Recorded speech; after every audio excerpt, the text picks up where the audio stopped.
Hi hello ನಮಸ್ತೆ friends, welcome back to my YouTube channel. ಎಲ್ಲರೂ ಹೇಗಿದ್ದೀರಾ? ಎಲ್ಲರೂ ಚೆನ್ನಾಗಿದ್ದೀರಾ ಅಂತ ಭಾವಿಸ್ತೀನಿ. ನಾನು ಕೂಡ ತುಂಬಾ ಚೆನ್ನಾಗಿದ್ದೀನಿ. ಬನ್ನಿ ಫ್ರೆಂಡ್ಸ್, ಇವತ್ತಿನ ವ್ಲಾಗನ್ನು ಸ್ಟಾರ್ಟ್ ಮಾಡುವ.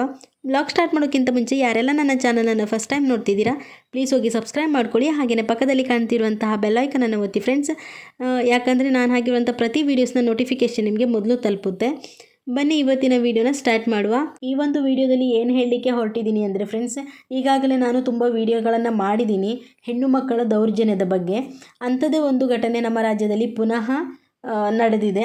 ಅದನ್ನು ನಾನು ನಿಮ್ಮೊಟ್ಟಿಗೆ ಶೇರ್ ಮಾಡಿಕೊಳ್ಳುವ ಅಂತ ಫ್ರೆಂಡ್ಸ್. ನಡೆದಿದೆ ಏನು ವಿಷಯ ಅನ್ನೋದನ್ನು ನಿಮ್ಮೊಟ್ಟಿಗೆ ನಾನು ಶೇರ್ ಮಾಡ್ಕೊಳ್ತೇನೆ ಫ್ರೆಂಡ್ಸ್. ಈ ಘಟನೆ ನಡೆದಿರುವಂಥದ್ದು ಬೀದರ್ನಲ್ಲಿ.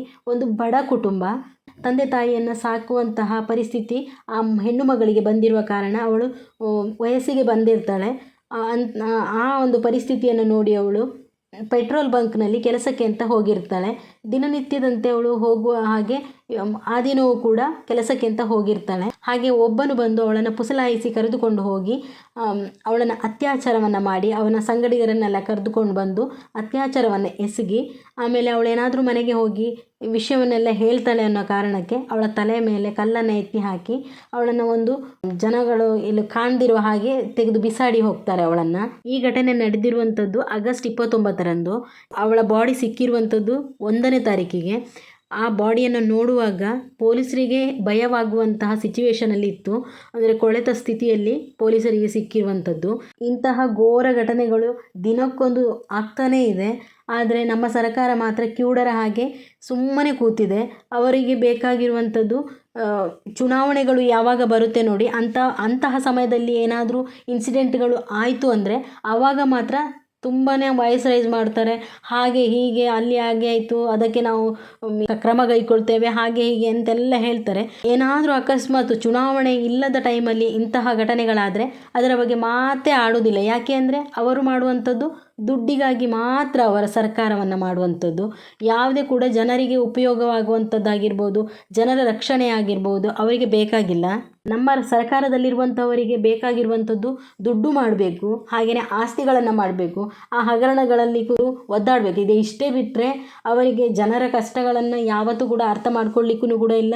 ಇಂತಹ ಘಟನೆಗಳು ಆಗ್ತಾ ಇದ್ರೂ ಕೂಡ ಅದಕ್ಕೆ ಯಾವುದೇ ಕೂಡ ಕ್ರಮವನ್ನು ಕೈಗೊಳ್ಳುವಂಥದ್ದು ಕೂಡ ಅವರಿಗೆ ಮನಸ್ಸಿಗೆ ಬರಲಿಕ್ಕೆ ಸಾಧ್ಯವೇ ಇಲ್ಲ. ಆದರೆ ಚುನಾವಣೆಗಳು ಬಂದರೆ ಮಾತ್ರ ಪರಿಹಾರಗಳನ್ನೆಲ್ಲ ಕೊಟ್ಟು ಕೈ ತೊಳ್ಕೊಳ್ತಾರೆ ಅಷ್ಟೇ. ಅದರ ವಿರುದ್ಧವಾಗಿ ಕ್ರಮಗಳನ್ನು ಯಾವುದು ಕೂಡ ಬಾಯಿ ಮಾತಿಗೆ ಹೇಳ್ತಾರೆ ಬಿಟ್ಟರೆ ಕ್ರಮಗಳನ್ನು ಕೈಗೊಳ್ಳುವುದಿಲ್ಲ.